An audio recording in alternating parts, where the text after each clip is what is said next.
అంతా trash gas. కాళేశ్వరంపై justice PC Ghosh commission నివేదికపై కేటీఆర్ దమ్ముంటే పూర్తి నివేదిక బయటపెట్టాలని సవాల్. ఢిల్లీలో కేంద్ర నాయకుల సంఘంతో బీఆర్ఎస్ బృందం భేటీ. బ్యాలెట్ పేపర్ విధానంలోనే ఎన్నికలు జరపాలని విజ్ఞప్తి.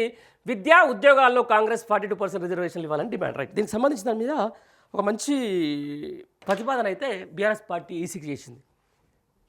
ఈవీఎంలని ప్రజలు నమ్మడం లేదు.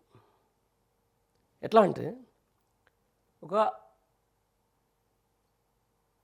మంచి పార్టీ అప్పటికి ఒక బంపర్ మెజార్టీతో గెలిచినటువంటి, మనం పక్క రాష్ట్రానికే తీసుకుందాం, ఎందుకు వైఎస్ఆర్సీపీ ఉంది, వాళ్ళకి 11 సీట్లు రావడాన్ని అక్కడ ఉన్నటువంటి నాయకులు జీర్ణించుకోలేని పరిస్థితి. ఈవీఎంలో ఏమైనా ట్రాంపింగ్ జరిగిందా, లేకపోతే ఎందుకంటే మ్యానిమేట్ ఖచ్చితంగా జరుగుతుంది. ఇక్కడ తెలంగాణలో కూడా అసలు పోయిన ఉన్నటువంటి ప్రభుత్వం, బీఆర్ఎస్ ప్రభుత్వం ఇక్కడ పోతుందని చెప్పేసి ఎవరు కూడా ఊహించలే. కానీ సడన్గా ఏదో జరుగుతుంది.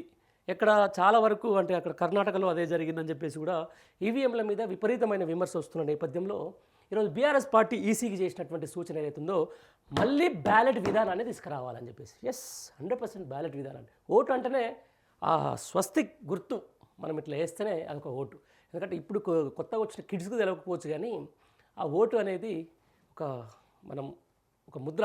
దాని మీద మనకు నచ్చిన దాని మీద ఇంకుతో వేస్తే వచ్చినటువంటి మజా నీకు ఈవీఎంలతో రావట్లేదు. దాంతోపాటు నిజంగా ఎక్కువ మ్యాన్మేడ్ కాబట్టి మిస్యూజ్ అయ్యే అవకాశం ఉంది, ట్యాంపరింగ్ అయ్యే అవకాశం ఉంది. కాబట్టి ఖచ్చితంగా ఈసీ కూడా దీని మీద ఒకసారి ఆలోచించాలి.